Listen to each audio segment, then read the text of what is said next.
Well, today I'm going to be stripping down some old figures. These are ancient, like they've been stored away since the late 1990s, so very old, poorly painted. I don't think I had much choice in the way of paint back then, so I just used what I got, which were gloss enamel paints. I think most of these are like Wars of the Roses figures, late medieval period. There's a few Greeks and a few Saxons in there, maybe the odd Viking. This is the paint stripper that I'm using, so you need to wear goggles and gloves as well when you're handling stuff like this. What I do, just put them in a glass tumbler, an old glass tumbler, and leave them for about half an hour to 40 minutes. And then come back and start scrubbing the paint off with an old toothbrush. And you just rinse them under the water. I think some of them probably need a second dip in this paint remover to get all the paint off. I just use my fine nose pliers, pick out a figure.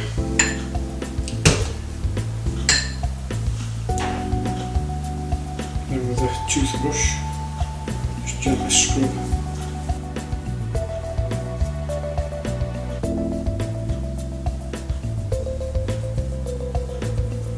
You can see the paint starting to come off now. Yeah, these figures were painted a long time ago, about the mid-1990s.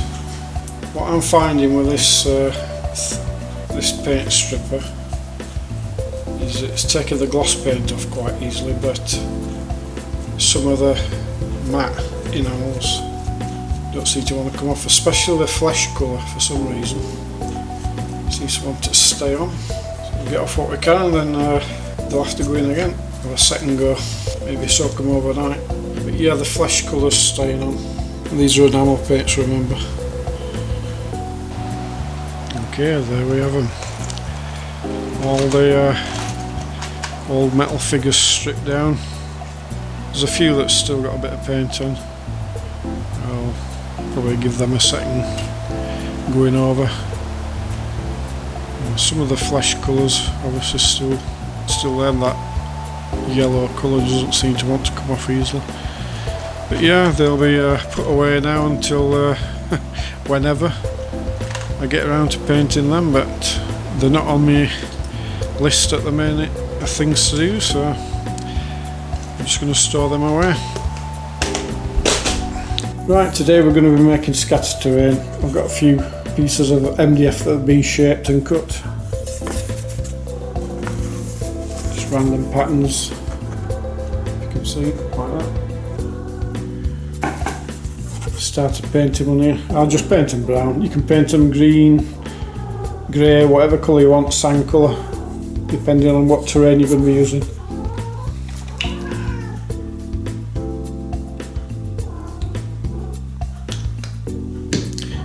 You can probably hear Maggie in the background. She's on heat at the minute, so she's making a lot of noise. Thank you, Maggie. I'll let that dry and then I'll finish off with the edges then. I'll just show you one that's finished. This is a set of 3 trees. It just represents a small wood, as we call them. It's not a forest anyway, it's just a group of trees. And this can be used from 28mm down to probably epic scale, and it can be used pretty much anywhere, where English Civil War, American Civil War, France, Normandy, which I'm doing at the minute. I'm concentrating on the Normandy terrain for the Normandy campaign that I'm going to be setting up soon. Let's do another shape. I'll be putting 2 trees on this one. Sometimes these bases tend to be a bit tight, so you might have to either enlarge the hole a little bit or just screw the kind of screw on. Before I do that, add a bit of soup.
Hey Maggie, you watching what I'm doing?